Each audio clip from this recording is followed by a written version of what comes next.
ਆਪਾਂ ਜੇ ਪਿਛੋਕੜ ਵਿੱਚ ਵੀ ਜਾ ਕੇ ਦੇਖੀਏ, ਭਾਰਤ ਦੇ ਵਿੱਚ ਜਿਹੜੀਆਂ ਲੋਕ ਸਭਾ ਚੋਣਾਂ ਨੇ 5 ਸਾਲ ਬਾਅਦ ਹੁੰਦੀਆਂ ਰਹੀਆਂ, ਵਿੱਚ ਵਿਚਕਾਰ ਵੀ ਹੋ ਗਈਆਂ ਜਦੋਂ ਵਜ਼ਾਰਤ ਟੁੱਟ ਜਾਂਦੀ ਰਹੀ, ਪਰ ਜਦੋਂ ਆਪਾਂ ਸ਼੍ਰੋਮਣੀ ਕਮੇਟੀ ਦੀਆਂ ਚੋਣਾਂ ਦੇ ਸੰਦਰਭ ਦੇ ਵਿੱਚ ਦੇਖੀਏ ਤਾਂ ਕੰਟੀਨਿਊਟੀ ਕਿਤੇ ਬਣਦੀ ਨਜ਼ਰ ਨਹੀਂ ਆਈ। ਇਸ ਦੇ ਲਈ ਕਿਹਨੂੰ ਮੰਨਦੇ ਹੋ ਕਿ ਕੌਣ ਜ਼ਿੰਮੇਵਾਰ ਕੌਣ ਹੈ?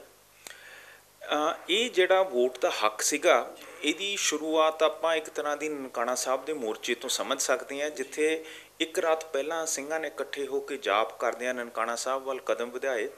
200 ਤੋਂ ਉੱਤੇ ਸਿੰਘ ਉੱਥੇ ਜਿਹੜੇ ਪਹੁੰਚੇ ਸੀਗੇ, ਉਹਨਾਂ ਨੇ ਮਹਾਰਾਜ ਦਾ ਪ੍ਰਕਾਸ਼ ਕਰਕੇ ਉੱਥੇ ਬੈਠੇ ਅਤੇ ਨਰੈਣੂ ਮੰਥ ਨੇ ਆ ਕੇ ਆਪਣੇ ਗੁੰਡਿਆਂ ਰਾਹੀਂ, ਗੋਲੀਆਂ ਰਾਹੀਂ 200 ਤੋਂ ਉੱਤੇ ਲਾਸ਼ਾਂ ਉੱਥੇ ਬਣਾਤੀਆਂ, ਜਿਹੜੀਆਂ ਉਹਨੇ ਲੱਕੜ 'ਤੇ ਸੁੱਟ ਕੇ ਫੂਕਤੀਆਂ।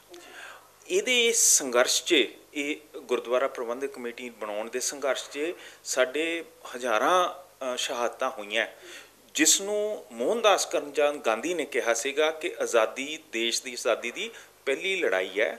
ਔਰ ਇਹ ਜਿਹੜਾ ਜਾਪ ਕਰਦੇ ਸਾਹਮਣਾ ਕਰਨਾ ਜ਼ਬਰ ਦਾ ਔਰ ਆਪ ਘਬਰਾਉਣਾ ਨਹੀਂ, ਇਹ ਸ਼ਹਾਦਤਾਂ ਇੱਕ ਮਿਸਾਲ ਬਣ ਗਈਆਂ, ਜਿਹਨੂੰ ਗਾਂਧੀ ਨੇ ਵੀ ਕਾਪੀ ਕਰਕੇ ਆਪਣੇ ਮਾਰਚ ਕੱਢੇ, ਜਿਹੜੇ ਉਹ ਕਹਿੰਦਾ ਸੀ ਸ਼ਾਂਤਮਈ ਮਾਰਚ ਹੈ ਅਤੇ ਹੋਰ ਹੈ, ਪਰ ਇਹ ਢਾਂਚਾ ਉੱਥੋਂ ਇਹਨਾਂ ਨੇ ਲਿੱਤਾ ਸੀਗਾ।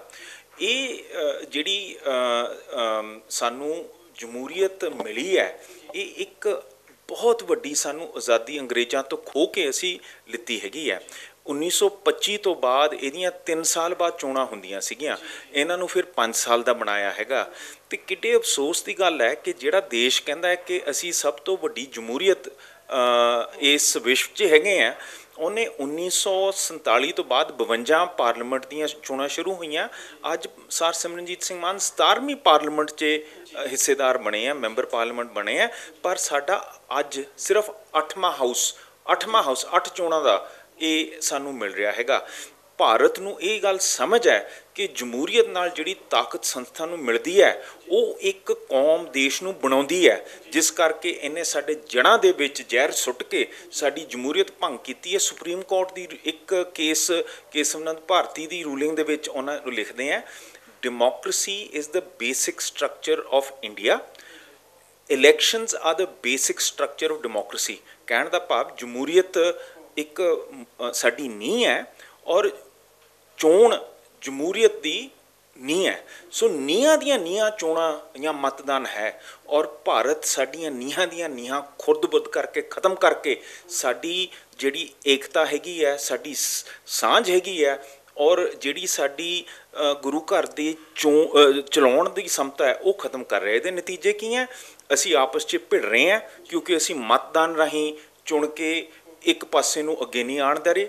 ਇਹਨਾਂ ਨੇ ਲਿਫਾਫਿਆਂ 'ਚੋਂ ਕੱਢ ਕੇ ਇਹੋ ਜਿਹੇ ਜਥੇਦਾਰ ਦਿੱਤੇ ਹੈ, ਜਿਨ੍ਹਾਂ ਨੇ ਮਾਫੀਨਾਮੇ, ਇੱਕ ਬਲਾਤਕਾਰੀ ਅਤੇ ਮਰਡਰਰ ਨੂੰ ਉਹਨਾਂ ਨੇ ਮਾਫੀਨਾਮੇ ਦੇ ਕੇ 90 ਲੱਖ ਖਰਚਦਾ ਹੈਗਾ। ਦੂਜੇ ਪਾਸੇ 328 ਸਰੂਪ ਗੁਰੂ ਸਾਹਿਬ ਦੇ ਲਾਪਤਾ ਹੈਗੇ ਹੈ, ਔਰ ਉਹਦੇ ਮਗਰ ਕੋਈ ਕੇਸ ਨਹੀਂ ਪਾਇਆ, ਕੋਈ ਭਾਲ ਕਰਨ ਦੀ ਕੁਛ ਨਹੀਂ ਕੀਤੀ ਹੈਗੀ, ਉੱਦਾਂ ਹੀ ਗੁਰੂ ਸਾਹਿਬ ਵੀ ਵਾਂਝੇ ਕਰਤੇ ਹੈਗੇ ਆ। ਸੋ ਇਹ ਜਿਹੜੀ ਸਾਡੀ ਸੰਸਥਾ ਦੀ ਚੋਣਾਂ ਨਹੀਂ ਹੋ ਰਹੀਆਂ, ਅਤੇ ਉਹੋ ਜਿਹੇ ਬੰਦੇ ਆ ਨਹੀਂ ਰਹੇ ਹੈਗੇ, ਇਹਨਾਂ ਨੂੰ ਕੋਈ ਡਰ ਨਹੀਂ ਹੈਗਾ ਕਿ ਅਸੀਂ ਸੰਗਤ ਨੂੰ ਜਵਾਬ ਦੇ ਹਾਂ। ਇਹ ਸਾਡੀ ਸਾਰੀ ਸਿੱਖੀ ਨੂੰ ਖੁਰਦ-ਬੁਰਦ ਕਰਨ 'ਤੇ ਲੱਗੇ ਹੋਏ ਆ, ਔਰ ਭਾਰਤ ਇਸ ਦਾ ਜ਼ਿੰਮੇਵਾਰ ਹੈ। ਆਪਾਂ ਇੰਡੀਅਨ ਸਟੇਟ ਦੀ ਗੱਲ ਕਰ ਲਿੱਤੀ ਕਿ ਰਿਸਪੋਂਸੀਬਿਲਿਟੀ ਕਿਤੇ ਨਾ ਕਿਤੇ ਇੰਡੀਅਨ ਸਟੇਟ ਦੀ ਹੈ ਚੋਣਾਂ ਕਰਵਾਉਣੀਆਂ, ਪਰ ਜਿਹੜੀਆਂ ਸਾਡੀਆਂ ਕਾਬਜ਼ ਧਿਰਾਂ ਨੇ, ਖਾਸ ਕਰਕੇ ਆਪਾਂ ਸਿੱਧੇ ਸ਼ਬਦਾਂ 'ਚ ਕਹਿ ਦਈਏ ਕਿ ਬਾਦਲ ਗਰੁੱਪ ਹੈ, ਉਹ ਕੀ ਸ਼੍ਰੋਮਣੀ ਗੁਰਦੁਆਰਾ ਪ੍ਰਬੰਧਕ ਕਮੇਟੀ ਦੇ ਉੱਪਰ ਕਾਬਜ਼ ਹੈ, ਇਹ ਵੀ ਭਾਜਪਾ ਦੇ ਨਾਲ ਗੱਠਜੋੜ ਦੇ ਵਿੱਚ ਹੈਗੇ ਨੇ। ਆਖਿਰ ਆਪਾਂ ਜੇ ਦੇਖੀਏ ਤਾਂ ਕਿਤੇ ਨਾ ਕਿਤੇ ਫਿਰ ਆਪਣੇ ਵੀ ਜ਼ਿੰਮੇਵਾਰ ਹੈ ਨਾ, ਆਪਣੀਆਂ ਨੀਹਾਂ ਜਾਂ ਆਪਣੀਆਂ ਜੜ੍ਹਾਂ ਵੱਢਣ ਵਾਸਤੇ। ਕੀ ਕਹੋਗੇ ਇਹਦੇ ਉੱਪਰ? ਇਸ ਜ਼ਿੰਮੇਵਾਰੀ ਨੂੰ ਸਮਝਦੇ ਹੋਏ ਅਸੀਂ ਇਸ 15 ਤਰੀਕ ਨੂੰ ਸਤੰਬਰ, ਜਿਹੜੀ 15 ਤਰੀਕ ਨੂੰ ਆ ਰਹੀ ਹੈ, ਯੂਨਾਈਟਿਡ ਨੇਸ਼ਨਸ ਨੇ ਜਿਹੜੀ ਹਿਊਮਨ ਰਾਈਟਸ ਅਤੇ ਡੀਕੋਲੋਨਾਈਜੇਸ਼ਨ ਦੀ ਗੱਲ ਕਰਦੀ ਆ, ਉਹਨਾਂ ਨੇ ਵਰਲਡ ਡੈਮੋਕ੍ਰੇਸੀ ਡੇ ਸੱਦਾ ਦਿੱਤਾ ਹੈਗਾ। ਉਹਨੂੰ ਮਨਾਉਣ ਵਾਸਤੇ ਅਸੀਂ ਇਕੱਠ ਕਰ ਰਹੇ ਹੈਗੇ ਹਾਂ, ਕਿਉਂਕਿ ਜ਼ਿੰਮੇਵਾਰੀ ਸਾਡੀ ਹੈ। ਉਹ ਹਰਿਮੰਦਰ ਸਾਹਿਬ ਦੇ ਬਾਹਰ ਅਸੀਂ ਇਕੱਠ ਕਰਕੇ ਇਹ ਗੂੰਗੀ ਬੋਲੀ ਅੰਨੀ ਸਰਕਾਰ ਨੂੰ ਦਿਖਾਵਾਂਗੇ, ਸੁਣਾਵਾਂਗੇ ਅਤੇ ਬੋਲਾਂਗੇ ਕਿ ਸਾਡੀ ਜਮਹੂਰੀਅਤ ਬਹਾਲ ਹੋਣੀ ਚਾਹੀਦੀ ਹੈ। ਜਿੱਥੇ ਤੱਕ ਬਾਦਲ ਸਾਹਿਬ ਦਾ ਸਵਾਲ ਆ, ਉਹ ਬਿਲਕੁਲ ਗੱਠਮਿੱਠ ਹੈਗੇ ਆ ਸੈਂਟਰ ਦੇ ਨਾਲ। ਉਹਨਾਂ ਨੇ ਹਮੇਸ਼ਾ ਸਾਡੀ ਗੁਰਸਿੱਖੀ ਦੇ ਸੰਸਥਾਨ ਦੇ ਉੱਤੇ ਕਾਬਜ਼ ਰਹਿ ਕੇ ਕਦੀ ਆਪਣੇ ਹੈਪੀ ਬਰਥਡੇ ਮਨਾ ਲਏ, ਕਿਤੇ PTC ਚੈਨਲ, ਜਿਹੜੀ ਸਾਡੀ ਸਿੰਘ ਸਭਾ ਲਹਿਰ ਚੱਲੀ ਸੀ, ਗਿਆਨੀ ਦਿੱਤ ਸਿੰਘ, ਪ੍ਰੋਫੈਸਰ ਗੁਰਮੁਖ ਸਿੰਘ, ਉਹਨਾਂ ਨੇ ਖਾਲਸਾ ਅਖਬਾਰ ਚਲਾ ਕੇ ਪ੍ਰਚਾਰ ਕੀਤਾ ਸੀ।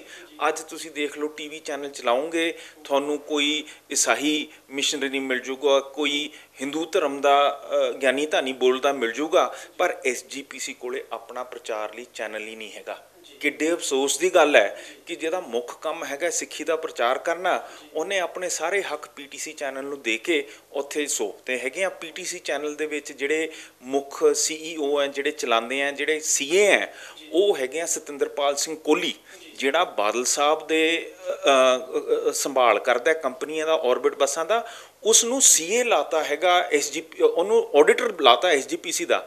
10 ਕਰੋੜ ਰੁਪਈਆ ਉਹਨੂੰ ਤਨਖਾਹ 'ਚ ਦਿੱਤੀ ਹੈਗੀ ਹੈ, ਪਰ ਉਹ ਭਲੇ ਮਾਨਸ ਨੇ ਆਪਣੇ ਲਿਖਤ ਰੂਪ 'ਚ ਬਿਆਨ ਕੀਤੇ ਹੈਗੇ ਆ ਈਸਰ ਸਿੰਘ ਦੀ ਰਿਪੋਰਟ ਦੇ ਵਿੱਚ ਕਿ ਮੈਂ ਇੱਕ ਦਿਨ ਵੀ ਡੱਕਾ ਨਹੀਂ ਚੱਕਿਆ ਹੈਗਾ, ਕੋਈ ਕੰਮ ਨਹੀਂ ਕੀਤਾ ਆਡਿਟ ਦਾ, ਜਿਸ ਕਰਕੇ 328 ਸਰੂਪ ਜਦ ਗਾਇਬ ਹੋ ਗਏ, ਉਹ 5 ਸਾਲ ਕਿਸੇ ਨੇ ਚੈੱਕ ਹੀ ਨਹੀਂ ਕੀਤਾ, ਰਜਿਸਟਰ ਹੀ ਨਹੀਂ ਚੈੱਕ ਕੀਤੇ, ਕੋਈ ਬਿਆਨ ਹੀ ਨਹੀਂ ਲਿੱਤਾ ਹੈਗਾ। ਸੋ ਇਹਦੀ ਜਿਹੜੀ ਲੁੱਟ ਚੱਲ ਰਹੀ ਹੈਗੀ ਹੈ, ਇਹ ਮਤਲਬ ਬਿਲਕੁਲ ਸੈਂਟਰ ਅਧੀਨ ਜਿਹੜੀ ਪਾਰਟੀਆਂ ਉਹਨਾਂ ਦੇ ਅਧੀਨ ਇਹ ਚੱਲ ਰਹੀ ਹੈ, ਔਰ ਸੈਂਟਰ ਬੜੀਆਂ ਮੌਜਾਂ ਕਰ ਰਿਹਾ ਕਿ ਇਹ ਆਪਣੀ ਸੰਸਥਾ ਨੂੰ ਉਜਾੜ ਕੇ ਖਤਮ ਕਰ ਰਿਹਾ।